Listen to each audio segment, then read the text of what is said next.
우리가 예수 그리스도를 주로 고백하고 그 보혈의 은혜로 거듭나는 순간 우리 인생에는 대전환의 놀라운 일들이 일어납니다. 그래서 오늘 성경은 거듭난 우리들을 향하여서 예수 그리스도 안에 있는 사람은 새로운 피조물이라 그렇게 말씀하고 있습니다. 한번 따라하겠습니다. 새롭게 되었습니다. 거듭난 신자들은 먼저 신분이 변하였고 그리고 마음이 이제 변화되었고 그리고 삶의 방향이 하나님을 향하게 되었습니다. 거듭난 신자들은 더 이상 죄의 지배 아래 있지 아니하고 죄를 짓지 않을 수 있는 능력을 성령님으로부터 부여받았습니다. 예수 믿기 전에는 죄의 종이었지만은 이제는 의의 종이 된 것입니다. 할렐루야. 우리가 거듭났다 하면 단순히 어떤 도덕적으로 뭔가 착해졌거나 도덕적 수준이 높아졌거나 또 인격 수양이 잘 됐다 그런 차원으로 이야기를 합니다. 조금 더 착하게 되거나 또 고상한 어떤 종교적인 사람이 된 것을 거듭났다고 생각을 하고 새로운 사람이 된 것으로 생각을 합니다. 그러나 거듭남, 새롭게 됐다는 것은 영적인 DNA가 완전히 바뀌는 사건이고 죽었던 영혼이 하나님의 생명으로 다시 태어나는 새 창조의 역사인 것입니다. 할렐루야. 이것은 완전히 질적인 변화인 것입니다. 거듭나게 되면 먼저 삶의 방향성이 달라집니다. 따라하겠습니다. 삶의 방향성이 달라졌다. 과거에는 나의 유욕, 나의 유익, 나의 성공, 또 나의 행복을 위해서 나의 정욕을 향해서 전력 질주하던 나의 삶이 이제는 하나님의 영광과 그분의 뜻을 향해서 방향을 전환하게 됩니다. 그래서 성경에서 이 방향 전환을 가장 적극적으로 보여준 사람이 바로 사도 바울이라는 사람입니다. 사도 바울은 예수 믿는 사람들을 잡아서 박해하기 위해서 다메섹으로 내려가던 중에 그의 인생의 목표는 오직 율법을 수호하고 예수 믿는 자들을 박멸하는 데 그의 인생의 목표가 있었습니다. 그래서 다메섹으로 내려가서 이제는 그 예수 믿는 자들을 다 체포해서 그들을 이제 죽이려고 하는 그런 살기가 등등한 모습으로 다메섹을 내려가고 있었습니다. 그러던 중에 그는 부활하신 예수님의 강력한 빛을 마주하게 됩니다. 그래서 그 부활하신 주님의 강력한 빛에 사로잡힐 때에 그의 눈을 멀게 했던 세상의 비늘이 다 벗겨지고 그의 인생의 방향은 180도로 바뀌어지게 되어졌습니다. 예수를 박해하던 사람이 예수를 전하는 자로, 교회를 무너뜨리던 자가 교회를 세우는 자로, 복음을 반대하던 자가 생명 걸고 복음 전하는 자로 완전히 하나님을 향하게 되었던 것입니다. 그가 어떤 위대한 능력을 가져서도 아니고 그에게 어떠한 윤리 도덕적인 변화가 생겨서도 아니고 그 안에 임하신 성령님께서 그의 마음을 완전히 재창조하셨기 때문인 것입니다. 할렐루야. 우리가 제주도 전도 갔을 때에 제주도의 최초의 선교사님 이기풍 선교사님의 선교관을 방문한 적이 있습니다. 이 이기풍 선교사는 청년 시절에 평양에서 조직 폭력배들을 모아가지고 폭력 조직을 해가지고 거기에 두목으로 있던 사람입니다. 남다른 체격과 그리고 불같은 성격을 지닌 그런 청년이었습니다. 그런데 특별히 이 청년 이기풍은 서양인들을 굉장히 혐오했습니다.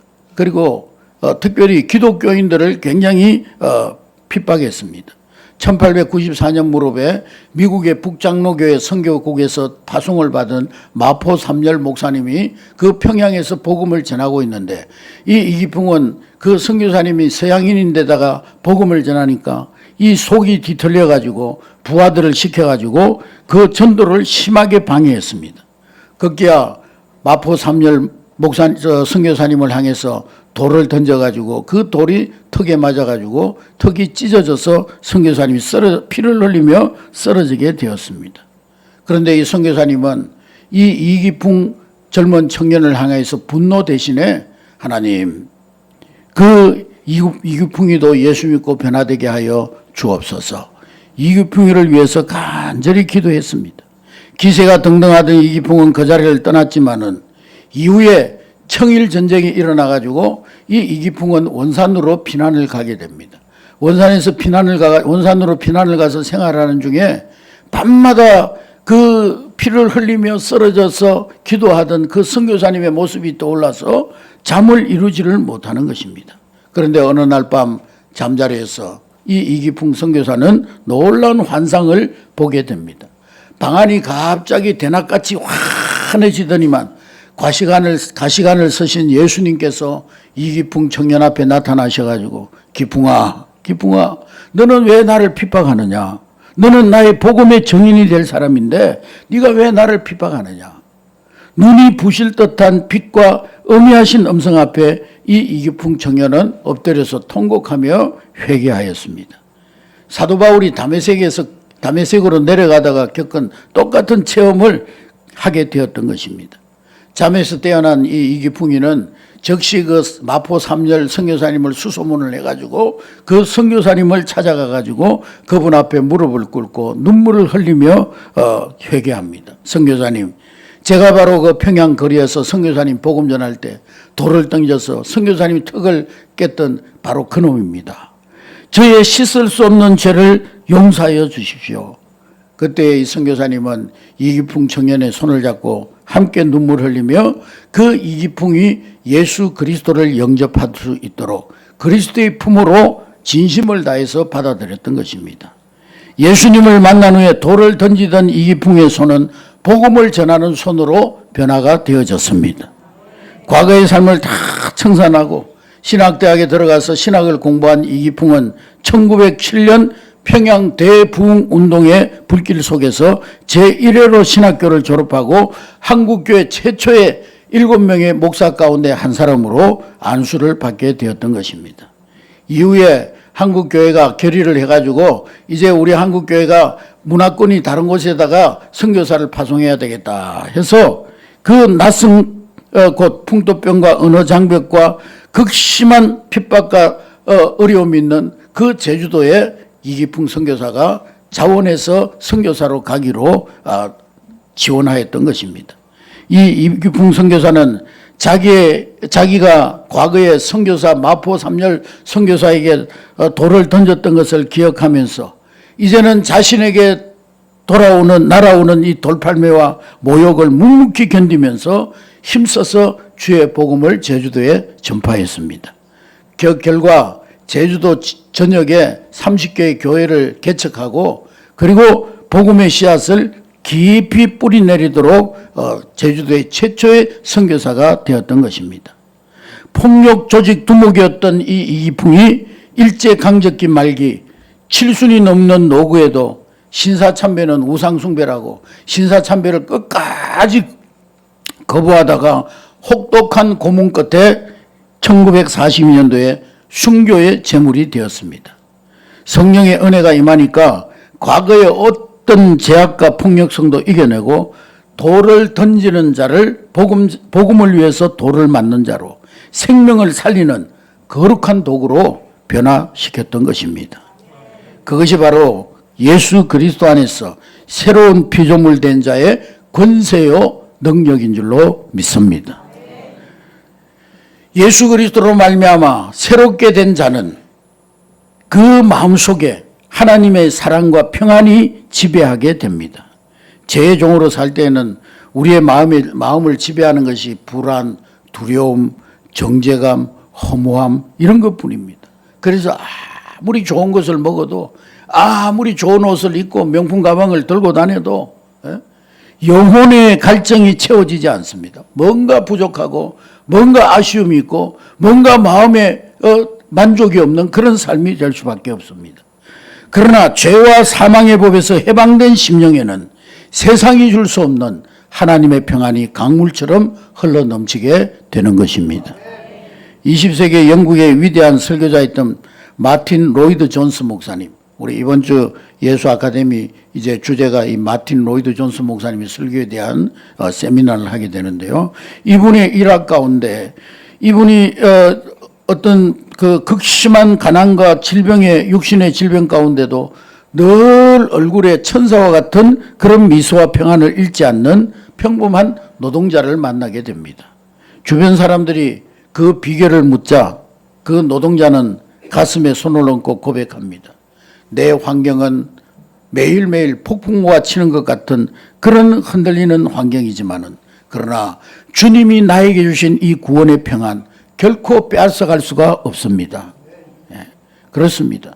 여러분, 거듭난 자의 평안은 환경이 좋아서 생기는 평안이 아니라 내 죄가 사함받고 내가 하나님의 자녀가 되고 성령님이 내 안에 계시다는 그 확신 속에서 오는 초자연적인 평안인 것입니다. 이것은 거듭난 모든 신자에게 바로 오늘 예수 믿고 성령을 모셔드린 우리 모두에게 일어나는 명백한 영적 사실인 줄로 믿습니다. 여러분, 원수 마귀는 끊임없이 우리를 향하여서 너는 죄인이야. 또 넘어질 거야. 너의 삶은 변하지 않을 거야. 그러면서 속삭입니다. 그러나 여러분, 속지 마시기를 바랍니다. 우리는 예수 그리스도의 피로 값주고 산 의의 종이요 성령의 능력을 입은 새로운 피조물, 새롭게 된 줄로 믿습니다. 그런데 우리가 반드시 알아야 될 한 가지 한 가지 현실이 있는데, 우리가 거듭나면은 내 안에 모든 악한 생각들이 하루아침에 아침 안개처럼 그렇게 사라질 것이라 기대를 합니다. 예수 믿고 구원받고 나면은요, 완전히 천사처럼 그냥 싹 변화될 것으로 생각합니다. 그러나 은혜를 쭉 많이 받고 난 후에도 순간순간 불쑥불쑥 우리 안에서 솟아오르는 분노, 나도 모르게 찾아오는 교만과 시기심 때문에 우리는 괴로워할 때가 있습니다. 내가 정말 거듭난 게 맞나? 내가 이러고도 하나님 자녀 맞아? 그러면서 영적 침체에 빠질 때가 있습니다. 여러분, 새로운 피조물이라는 것이 신자 안에 죄가 전혀 남아있지 않다는 말입니까? 결코 그렇지 않습니다. 우리는 의롭다 하심을 받았고 죄의 지배로부터는 해방되었지만은 죄의 존재 자체로부터 완전히 해방된 것은 아닙니다. 여러분, 이스라엘 백성들 보세요. 6월절 날 어린 양의 피를 바르고 그들이 애굽에서 바로의 손에서 홍해를 벗어나서 홍해를 건너는 그 순간에 바로 이 바로 왕의 압제라는 이 신분적인 지배에서는 즉각적으로 해방이 되었습니다. 그러나 그들의 존재 자체는 여전히 척박한 그 광야에 있었습니다. 신분은 자유인이 되었지만은 그들의 내면 안에는 수백 년간 종살이 하면서 찌들어진 원망, 불평, 우상 숭배, 노예의 근성, 이런 것들이 고스란히 그 안에 남아 있었습니다. 광야는 바로 그 거듭난 신자 안에 있는 애굽의 찌꺼기들을 깎아내고 훈련하는 성화의 과정이었습니다. 이스라엘 백성들 40년 동안 광야를 다니면서 그들 속에 뼛속 깊이 스며들어 있는 노예 근성, 죄의 근성을 하나님께서 하나씩 다 씻어내셨던 것입니다. 여러분, 우리 안에도 교만, 자행자지, 세상을 사랑하는 마음, 이런 옛사람의 찌꺼기가 잔존되어져 있습니다. 그래서 성경은 분명히 이것에 대해서 경고하기를 갈라디아서 5장 17절 말씀해 보니까, 갈라디아서 5장 17절 시작. 육체의 소욕은 성령을 거스르고 성령은 육체를 거스르나니 이 둘이 서로 대적하므로 너희가 원하는 것을 하지 못하게 함이니라. 네. 만약에 우리 안에 죄의 뿌리가 죄의 본성이 완전히 뿌리 뽑혀서 없어졌다면은 우리는 아무 갈등 없이 그저 완벽한 순종만을 하고 있을 것입니다. 그러나 우리 안에는, 우리 내면에는 오늘 이 말씀에 의하면은 우리의 육체의 소욕이 있고 그리고 성령의 소욕이 있다고 말씀하고 있습니다. 우리 내면에는 치열한 격전지가, 영적 전쟁터가 형성되어져 있다는 것입니다. 미국의 인디언 체로키 부족에 내려오는 두 마리 늑대 이야기가 있습니다. 그것이 우리 마음을 정확하게 대변하고 있는데, 추장이 손자에게 그렇게 말했습니다. 얘야, 우리 마음속에는 항상 두 마리의 늑대가 피 흘리며 싸우고 있단다. 한 마리는 분노와 시기와 교만과 음욕과 탐욕을 일삼는 악한 늑대요. 다른 한 마리는 기쁨과 평안과 사랑과 겸손과 또 섬김을 행하는 선한 늑대란다. 그때 손자가 추장에게 묻습니다. 할아버지, 그러면 착한 늑대가 이기나요? 나쁜 늑대가 이기나요? 어느 늑대가 이깁니까? 그랬더니 추장이 대답하기를, 그것은 네가 먹이를 어느 늑대에게 많이 주느냐에 따라서 그 늑대가 이긴단다. 네가 먹이를 많이 주는 늑대가 이긴단다. 여러분, 왜 우리가 자꾸 죄의 유혹에 넘어질까요? 우리는 알게 모르게 악한 늑대에게 세상의 가치관, 불평, 쾌락, 음란이라는 이 고칼로리 먹이를 계속 주고 있기 때문인 것입니다. 반면에 피곤하다는 핑계로 예배와 기도를 소홀히 하고 또 말씀을 가까이 하는 일을 소홀히 하고 영적 생활, 영적 경건 훈련을 소홀히 할 때 선한 늑대인 성령의 소욕은 영양실조에 걸려서 싸울 힘을 잃어버리게 되는 것입니다. 여러분, 악한 늑대를 이기는 유일한 방법은 그를 철저히 굶기고 선한 늑대에게 영적 양식을 아낌없이 공급하는 거예요. 여러분, 말씀의 꼴을 매일 먹으시기 바랍니다. 하나님의 말씀은 내 발의 등이요 내 길의 빛입니다. 성경 묵상은 선한 늑대의 근육을 키우는 확실한 영적 식사입니다. 그리고 기도의 호흡을 멈추지 마시기 바랍니다. 기도를 통해서 육체의 정욕을 십자가에 못 박고 성령의 능력을 공급받는 여러분 되시기를 바랍니다. 그리고 감사와 찬양의 열매를, 입술의 열매를 맺으시기 바랍니다. 여러분 입술에서 터져나오는 불평, 남을 폄하하고 정죄하고 판단하는 말들은 악한 늑대의 먹이가 되지만은 고난 중에도 감사하고 환난 중에도 하나님을 향하여 찬송하고 감사의 말을 하고 위로의 말을 하고 세우는 말을 하는 그 말은 선한 늑대를 춤추게 하는 것입니다. 여러분, 육체의 먹잇줄을 끊어내시기 바랍니다. 영혼을 병들게 하는 습관, 영혼을 병들게 하는 인간관계, 영혼을 병들게 하는 환경 단호하게 끊어내어서 악한 늑대를 굶겨 죽여야 되는 거예요. 할렐루야. 가만히 있으면 타락한 본성인 이 악한 늑대가 승리합니다. 오늘부터 분노 대신 사랑을, 시기 대신 기쁨을, 교만 대신 겸손을 선택하는 여러분 될 수 있기를 주의 이름으로 축복합니다. 성령의 소욕의 먹이를 공급할 때 내 안에 선한 늑대는 강력한 사자가 되어 아름다운 성령의 열매를 주렁주렁 맺게 할 줄로 믿습니다. 여러분, 세상을 이기는 힘은 오늘 여러분이 성령님께 내어지는 작은 순종의 먹이에서부터 시작됨을 깨달으시기를 주의 이름으로 축복합니다. 그런데 우리가 분명히 또 알아야 될 사실은 유혹과 갈등이 일어난다고 해서 절망해서는 안 된다는 것입니다. 내 안에 갈등과 고통이 있다는 것은 내 안에 살아있는 선한 늑대가 있기 때문인 것입니다. 여러분, 죽은 시체는요, 아무리 칼로 찌르고 막 몽둥이로 때려도 감각이 없습니다. 아픔을 느끼지 못합니다. 그런데 아픔과 갈등과 고통이 있다는 것은 살아있다는 거예요. 내면에 영적 투쟁이 있다는 것 자체가 여러분이 영적으로 살아있다는 강력한 증거인 것입니다. 파스칼은 팡스에서 인간은 천사도 아니고 짐승도 아니다 그랬어요. 그런데 불행하게도 천사처럼 행동하려고 하는 인간이 결과적으로는 짐승처럼 행동하게 된다. 인간의 위대함은 자신의 이러한 비참함을 아는 데 있다 그랬습니다. 신자는 어렵담을 받았다는 확신 속에 살면서도 날마다 솟구치는 인간의 부패함을 직시하는 그런 겸손함이 있어야 하는 것입니다. 여러분, 한국교회사 속에 수많은 영적 지도자들이 왜 한순간에 무너졌습니까? 그들이 무너진 이유도 죄의 존재를 과소평가했기 때문인 것입니다. 신자 속에 죄의 본성이 남아있지 않으면 내면의 투쟁도 없을 것입니다. 그런데 우리 안에 이런 영적 갈등이 있다는 것은 바로 내 안에 성령께서 지금 이 육체의 소욕과 싸우고 있다는 증거인 것입니다. 이 영적 전쟁은 주님 만나는 그날까지 끝나지 않는 전쟁입니다. 그러나 이 전쟁은 우리가 패배할까 봐 전쟁 건강하는 전쟁이 아니라 이미 예수 그리스도께서 십자가 위에서 승리하신 것을 내 삶으로 확정해 나가는 이겨놓고 하는 싸움인 줄로 믿습니다. 우리는 전쟁하러 나가는 것은 이제 예수 그리스도께서 이겨놓으신 그 싸움에 승리의 깃발을 꽂으러 나가는 것입니다. 할렐루야. 그래서 유혹이 밀려오는 것 그 자체가 죄는 아닙니다. 왜냐? 그것은 내 안에 죄의 본성이 남아있음을 보여주는 신호일 뿐입니다. 그런데 진짜 문제는 그 유혹에 결박되어져서 종노릇하느냐 끌려다니느냐 아니면 그것을 단호히 끊어버리고 거절하느냐에 있는 것입니다.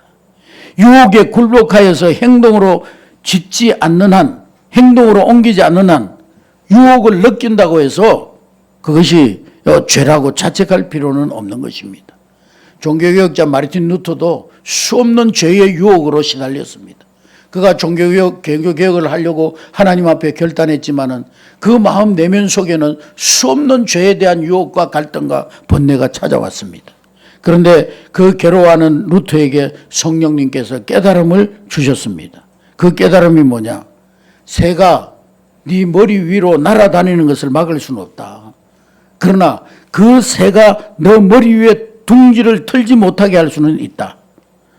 사단이 주는 이 하늘 위로 날아다니는 악한 생각, 더러운 유혹, 시기심이라는 이 새를 날려보내는 것 자체를 우리는 막을 수가 없습니다. 스쳐 지나가는 악한 생각은 우리의 죄가 아니라 사단이 지금 공격하는 거예요. 그런데 진짜 죄는 뭐냐? 그 머리 공중 위로 날아다니는 새를 잡아가지고 둥지를 머리에 틀고 그 생각을 품고 묵상하고 즐기고 그렇게 해서 새가 그 머리에 둥지를 틀게 내버려 두는 것. 그래서 마침내 행동으로 옮기는 것. 그것은 죄라는 거예요. 여러분 악한 생각이 스쳐갈 때 자책하지 마시기 바랍니다. 오히려 내가 예수 이름으로 명하노니 내 머리 위에 둥지를 틀지 못하고 떠나갈지어다. 쫓아버리면 그만인 거예요. 우리는 날마다 선포해야 합니다. 내 안에 죄의 찌꺼기가 남아서 싸움을 걸어오지만 예수의 피가 나를 덮으셨기 때문에 죄는 더 이상 나를 지배하지 못한다. 내 안에 갈등이 있는 것은 내가 성령의 사람이라는 증거다. 담대하게 선포하는 여러분 될 수 있기를 주의 이름으로 축복합니다. 여러분 내 안에 분노의 싹이 돋고 또 고집이 고개를 들고 시기와 또 용서하지 못하는 마음이 고개를 들 때 즉시 십자가 앞에 나아가 엎드리는 여러분 될 수 있기를 주의 이름으로 축복합니다. 내 안에 있는 악한 늑대에게 계속 먹이를 공급하지 말고 말씀과 기도의 거룩한 양식으로 성령님께 공급하는 여러분 될 수 있기를 주의 이름으로 축복합니다. 유혹의 새가 머리를 지날 때 성령의 능력으로 단호히 쫓아내고 행동으로 죄의 종로로 타지 않도록 늘 깨어 기도하는 저와 여러분 될 수 있기를 주의 이름으로 축복합니다. 우리에게는 이미 죄를 이길 능력을 주셨습니다. 우리는 연약하지만 우리 안에 함께 하시는 성령님은 강하신 거예요. 이번 한 주간 내 안에 영적 투쟁을 두려워하지 말고 도리어 성령의 살아계심을 찬양하는 여러분 될 수 있기를 주의 이름으로 축복합니다. 죄의 존재를 인정하는 겸손함과 성령을 신뢰하는 담대함으로 모든 유혹을 이기고 거룩한 광야길을 끝까지 당당히 승리하며 걸어가는 영광스러운 하나님의 자녀들이 될 수 있기를 주님의 이름으로 축복합니다.